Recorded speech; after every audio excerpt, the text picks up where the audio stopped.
기본이 국내 관광이 내수가 받쳐주니까 상품의 질도 높아지고 가격 경쟁이 힘든데요. 근데 우리나라는 내수 시장이 형성되고 경쟁력이 없다 보니까 가격이 비싸요. 그러니까 경쟁력에서 해외 경쟁력이 떨어져요. 이런 이제 문제점이 있고요. 또 하나는 이제 아까 제가 이제 20, 30대가 여행 시장의 구조층이라고 말했습니다. 그 시장을 잡아줘야 돼요. 그 시장을 잡으면 그 시장들은 사회행색이 만족을 하면 그 분들이 20, 30대가 알아서 홍보한다는 말을 들어줍니다. 홍보를 SNS로 자연스럽게 만족하는 걸 공유 사이트에 홍보한다. 그런 문제가 있고, 그 다음에 이제 상위 기업, 특히 오페이라든가 관광 플랫폼 그런 기업들이 충분히 성장할 수 있는 기반이 마련될 것도 있을 거고, 또 하나는 1인 전문가 개별 사업자들이 많이 생겨날 거예요. 아이디어가. 그러니까 콘텐츠가 많이 필요하죠. 그런 걸 뒷받침할 수 있는 1인 기업들이 많이 생겨날 거다. 그런 생각이고요. 아무튼 제가 이제 두서없이 말씀드렸는데요. 안보 언제 열지 모르겠으면 가만 안 열었는데 희망적으로 보고 있는데요. 희망이 성실로 다가오면 그냥 관광시장, 관광산업이 창출할 산업입니다. 지금 우리나라는 이제 관광산업이 경제, 일자리 창출, 기여율을 보면 평균 낮거든요. 5%는 안 돼요. 세계 기준 한 9%고 OECD 기준은 10% 가거든요. 발전 가능성이 있다는 거거든요. 그런 이제 희망스러운 시대가 오지 않을까 생각하겠습니다. 감사합니다. 오늘날과 같은 대중여행, 대중관광 시대는 사실은 19세기 말에서 20세기 초 시대에 이르렀다고 해도 과언이 아닐 것 같습니다. 타이타닉 호텔 그때는 선박을 통한 여행이었는데요. 미국 신세계로부터 이제 구세계인으로 보는 그런 여행이었습니다. 그것들이 이제 세계 시민들의 소득 성장으로 일부 고소득자들만이 향유하던 여행이 다중에게 이제 열리게 되면서 전 세계 여행 산업이 비약적으로 발전을 하고 이제는 여행이 산업이 있는데 한국 여행 산업이 앞으로 어떻게 더 발전을 해야 할 것인가, 한국 여행 산업을 위해서 우리가 개발해야 될 것은 무엇인가, 그런 것들에 대해서 말씀을 드리겠습니다. 그리고 남북의 화해가 전제가 되어야 된다는 말씀을 하셨는데 이 모든 것들은 역시 남북의 화해가 전제가 되는 것 같습니다.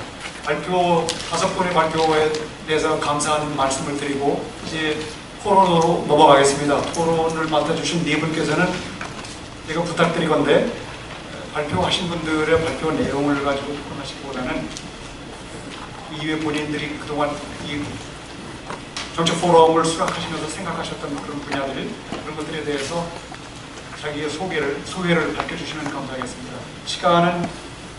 제가 시간을 잘 재겠다고 했는데도 불구하고 이미 초과가 돼서 이분들께 시간을 덜 드리겠다고 말씀을 드리면 커다란 결례가 될 것 같아서 아까 말씀드린 대로 4분 내로 말씀을 주시도록 부탁을 드리겠습니다. 4분이면 이대식 선생님 충분하죠? 네. 부탁합니다. 네, 안녕하십니까. 국방인재협력위원회 배현섭 상무입니다. 네, 오늘 저희가 위원회도 공동으로 이름을 올리긴 했지만 이름 많이 도와드리지 못해서 죄송하겠지만 아무튼 그래도 이게 모스크바에서 공부할 때 이게 특별히 횡단 열차 타고 7박 8일 중간중간 대도시 내에서 운행하다 보니까 그것보다는 좀 더 걸렸지만 5박 20일 동안을 이렇게 잠정한다는 게 엄청난 러시아에 대한 열정과 애정과 사랑이 없이는 불가능하다고 오늘 참석하신 여러분들이 아주 인간 차원에서 엄청난 국방경제 협력, 유러시아와 관련된 협력에서 중요한 역할을 하시리라고 생각됩니다. 불공식을 갖게 되고 또 이런 포럼을 연대돼서 저도 감사하게 생각합니다. 그래서 사실 오늘 발표자들께서 경제뿐만 아니고 문화, 역사, 다양한 분야에서 말씀하셨는데요. 사실 지난 문재인 대통령께서 며칠 전이었죠. 6월 22일 날 러시아 방문해서 말씀하셨을 때 다들 들으셨겠지만 러시아 하원에서 연설한 첫 번째 한국 대통령입니다. 그리고 일본 아베 총리가 러시아 푸틴 대통령하고 21번을 만났습니다. 이 대통령은 세 번째 방문이었거든요. 9년 만에 국빈 방문이었기도 했지만 세 번째 방문 만에 하원에서 처음으로 연설을 했습니다. 아까 말씀드린 대로 아베는 21번 만나면서도 못했던 일을 하신 거거든요. 그때 연설문을 보시면 아시겠지만 그때 지금 좀 전에 말씀하신 그런 러시아 문화, 역사와 관련된 다양한 그런 유명한 컨텐츠가 나옵니다.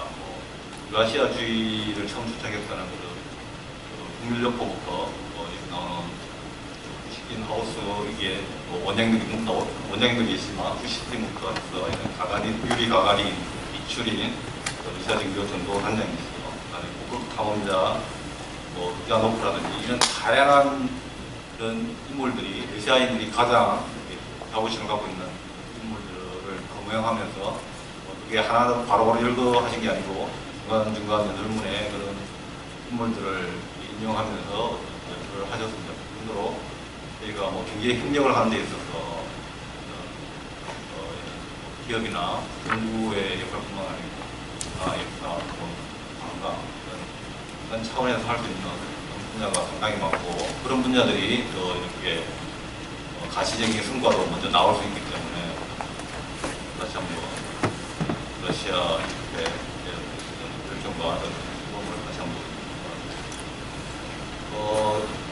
이번 대통령 방문에서 어떤 다양한 성과나 이런 북방 경제 협력의 어떤 정책과 관련해서 뭔가 말재문에도 있고요. 저희가 지난 6월 18일 날 이제 또 중점 추진 과제라고 해서 14개 추진 과제 각 부처별 협력 사업들을 전체를 다 공개하진 않았지만 큰 틀에 대해서는 발표를 했고 또 일부를 저희 홈페이지도 올려놨습니다. 관심 있는 분들은 좀 보시면 되겠고요. 이번에 문재인 대통령께서 러시아에 가셔서 이제 러시아 협력 방향에 대해서 세 가지를 다시 또 말씀하셨습니다. 첫 번째가 아까 위원장님께서도 말씀하신 한러 간의 신센터를 만들겠다. 기존에 러시아에는 그 신센터에서 그걸 이제 또 확대하고 한국에도 러시아의 어떤 그 조기술을 활용해서 이 전기술하고 결합해서 할 수 있는 신센터를 이제 미래 성장 동력으로 있겠다. 그다음에 이제 지난해 동방경제 포럼에서 제안했던 라인브리지에서 나왔던 라인브리지에 대해서 협력을 강화하겠다. 그다음에 세 번째가 이제 국민복지 정신과 교육 기반 강화거든요. 이게 이제 사실 어떤 협력을 강화한다고 하면서도 이제 국민들이 이제 러시아 국민들도 외국인 투자를 통해서 실질적으로 이제 변하고 있다는 걸 느낄 수 있는데 이게 이제 대표적으로 콜코바, 모스크바 국에서 콜코바라고 하는 그게 의료 혁신센터에 이제 이 서울대 분당 서울대 병원이 이제 위탁 경영 310일 정도의 위탁 경영을 하면서 암이라든지 신장, 또 이제 신경과 관련된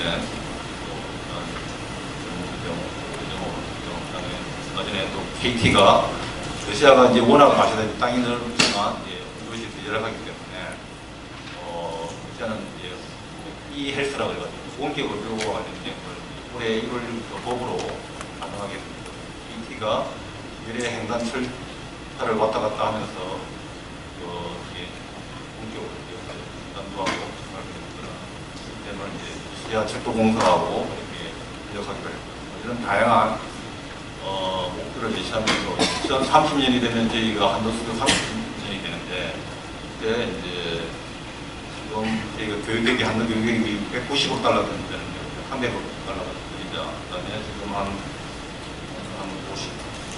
50만 명 정도 되는데 그 두 배로 늘려서 인터뷰를 100만 명까지 늘리자는 그런 목표를 제시하셨습니다. 그래서 아시다시피 최근에 블라디보스톡을 자주 가는데 거의 지금 성수기라서 그런 것도 있지만 거의 계속 만석입니다. 그 정도로 비행기 좌석이 없는 정도로 블라디보스톡 하신 분도 많고요.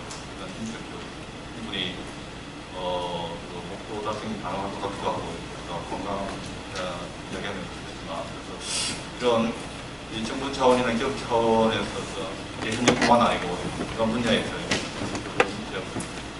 활성화가 또 실질적으로 양국 국민들이 서로 이해하는 데 역할을 할 것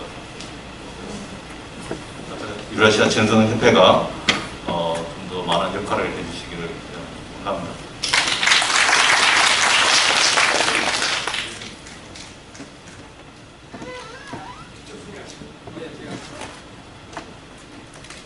안녕하십니까. 이번에 그 키르키즈 대사로 가게 된 하태영이라고 합니다. 반갑습니다. 사실 저는 여기 한 3시간 이야기를 해야 돼요. 4분은 짧고요. 여러분이 아마 제가 오면서 왜 여기에 오게 됐냐라고 생각하는데 2년이라고 생각하게 돼요.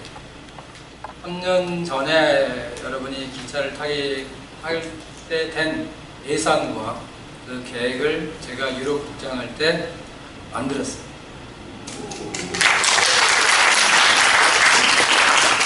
제가 3시간 이야기해도 되죠?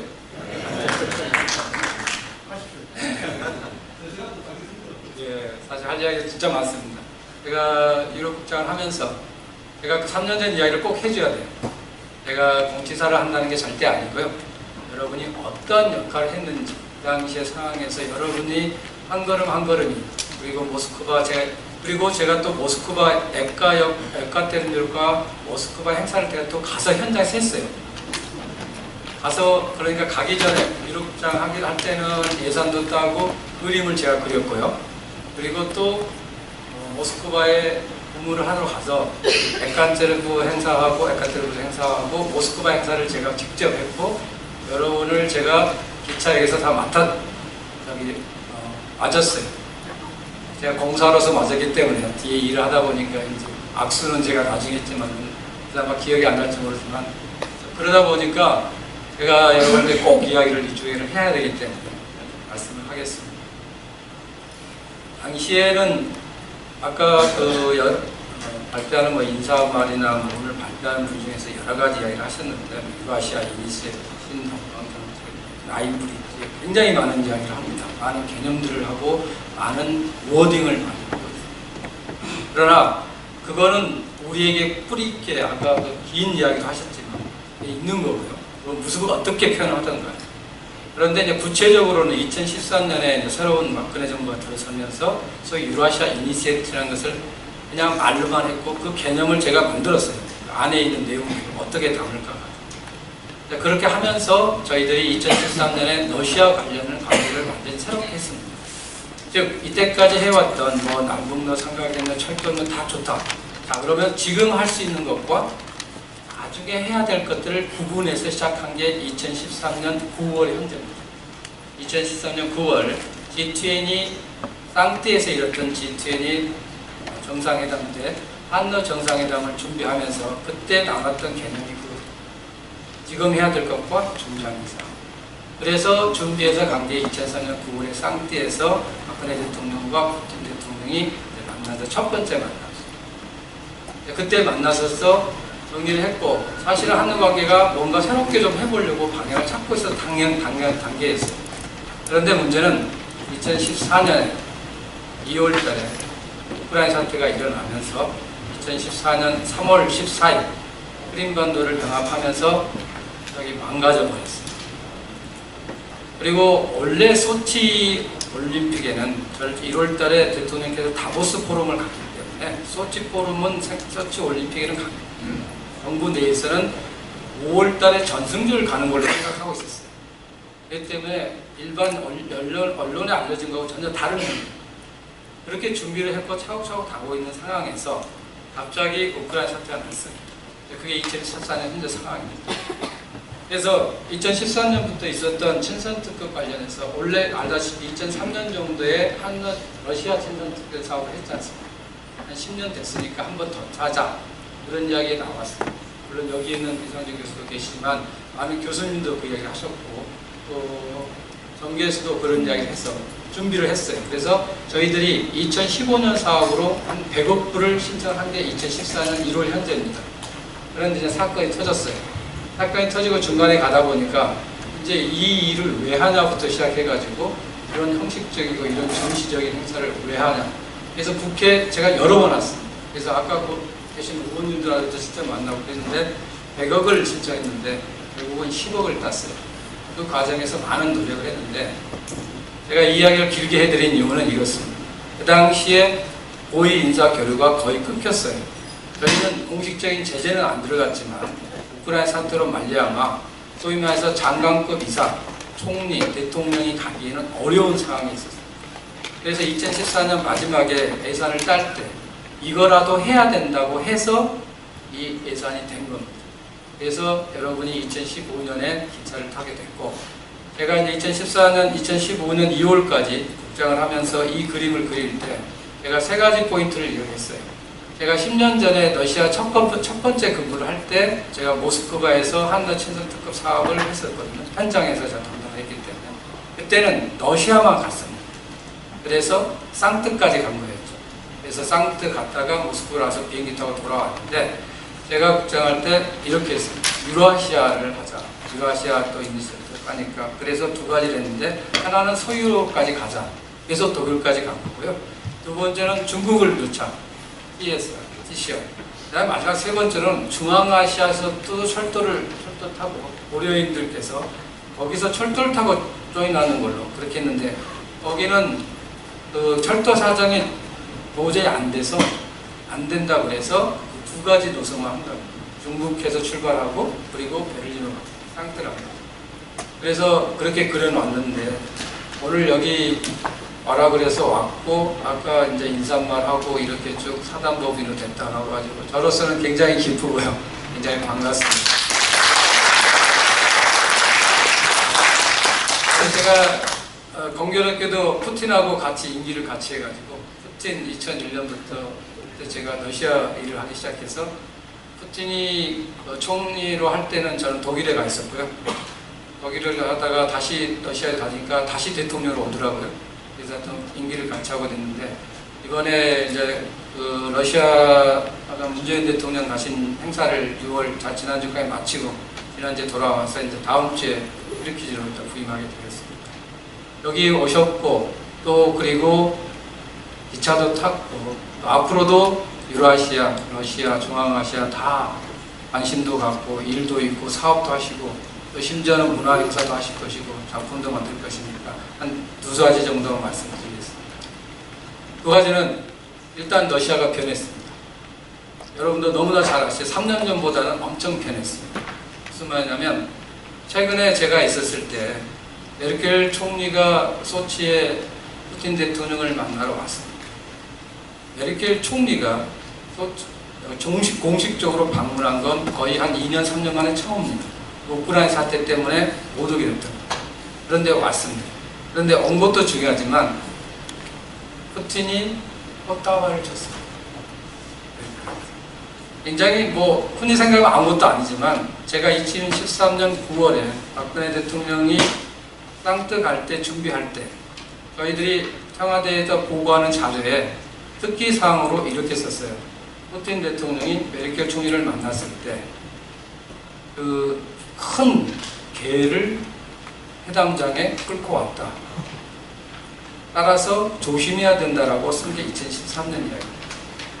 그런데 2018년 5월 현재 푸틴 대통령은 메르켈 총리에게 꽃다발을 줬습니다.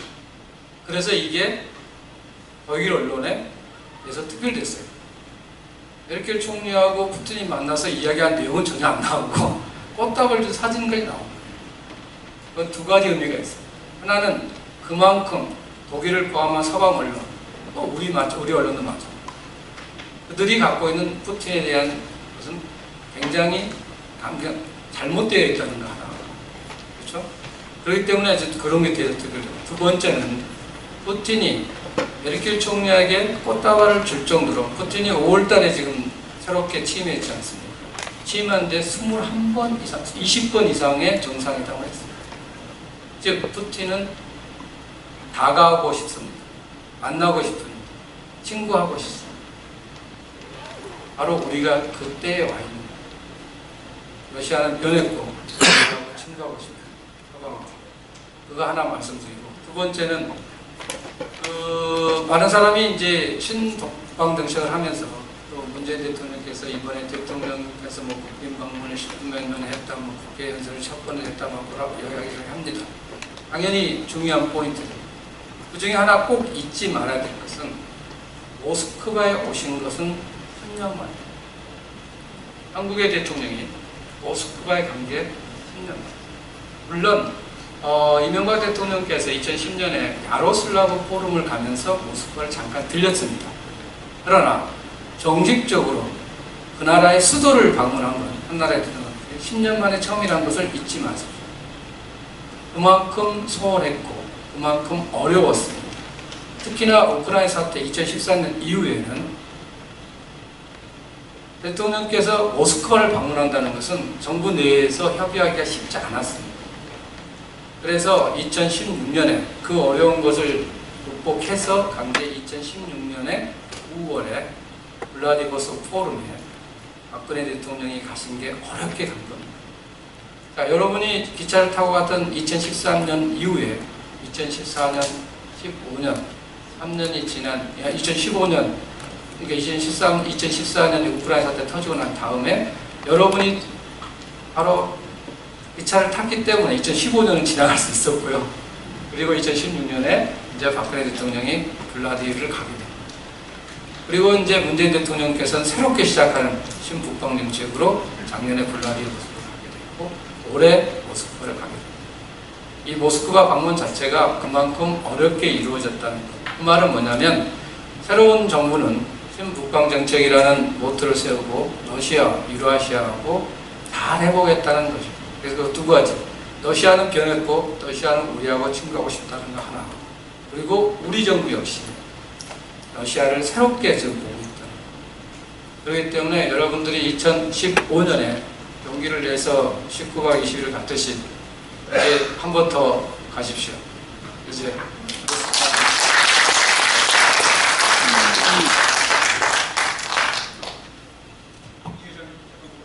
예, 우선 사단법인 유라시아 친선협회 출범을 진심으로 축하드립니다.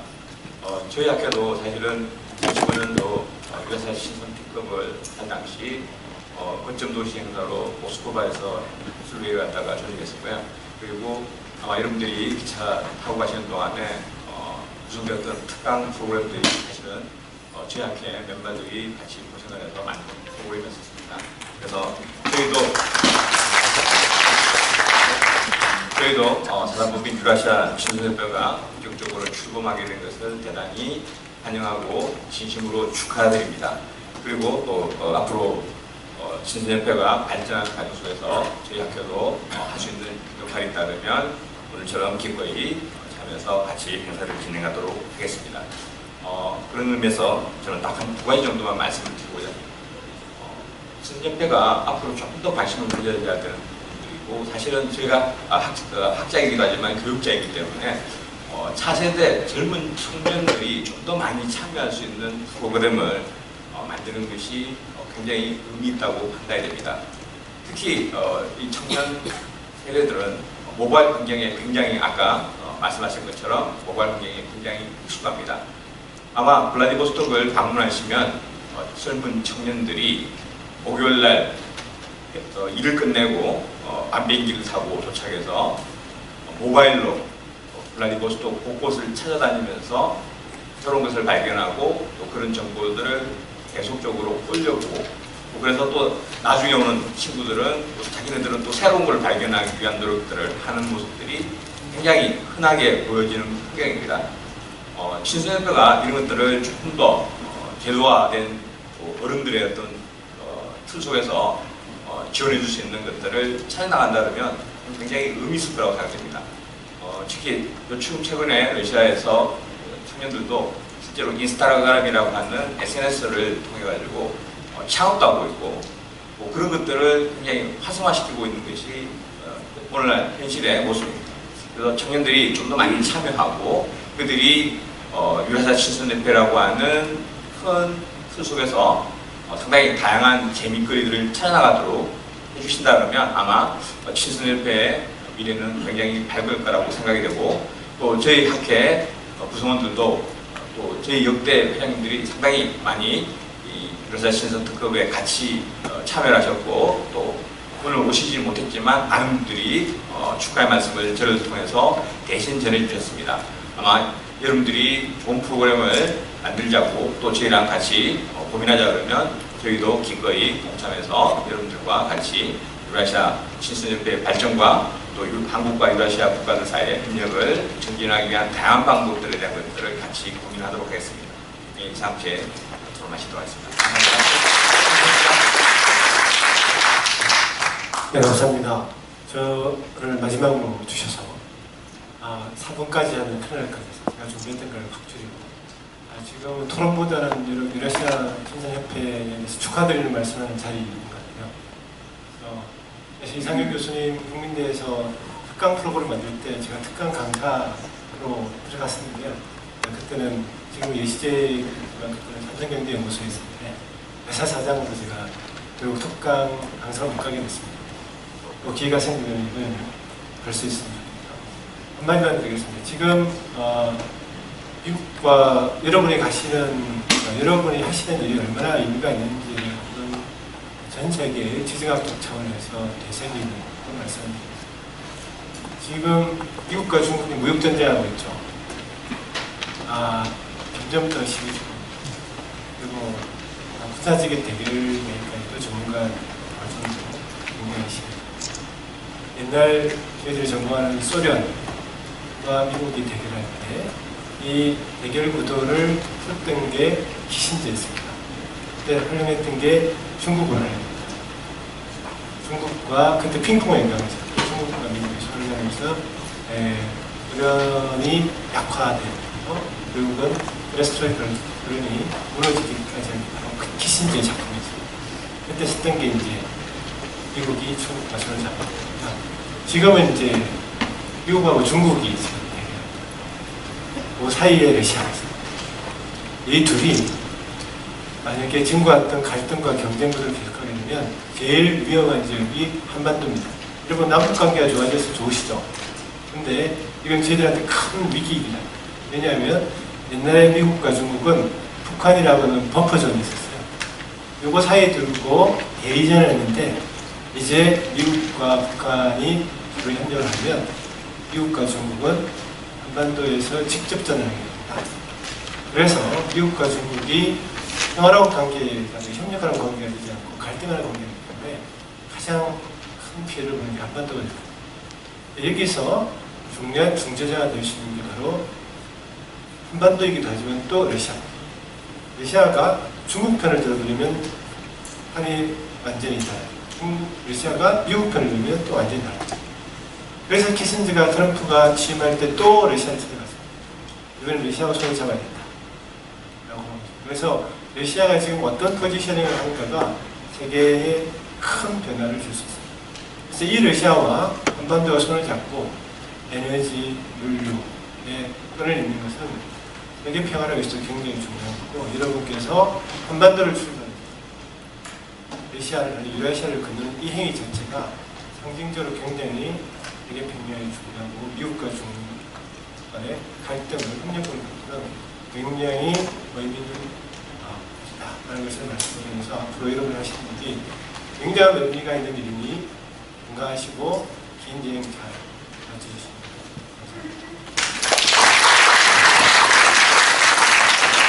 이재식 박사님 답변 감사합니다. 저희들에게 70불이 주어졌었는데 사회자가 시원찮아가지고 결국 80불을 넘어가는 것 같습니다. 아까 송 의원께서 기대 부푼 국방협력 구상을 말씀을 해주셨어요. 그래서 이제 정부와 경제계의 협력이 러시아와의 협력이 가시화될 것처럼 보이는데 이 정부 간 그리고 또 경제 간 협력에는 민간 교류가 대단히 중요하다고 생각합니다. 양국 국민들이 서로 이해하고 서로 도와주려고 하는 마음이 있을 때 정부 간 협력 또 경제계의 협력이 보다 더 한 차원 승화될 수 있을 것이라고 생각을 하고요.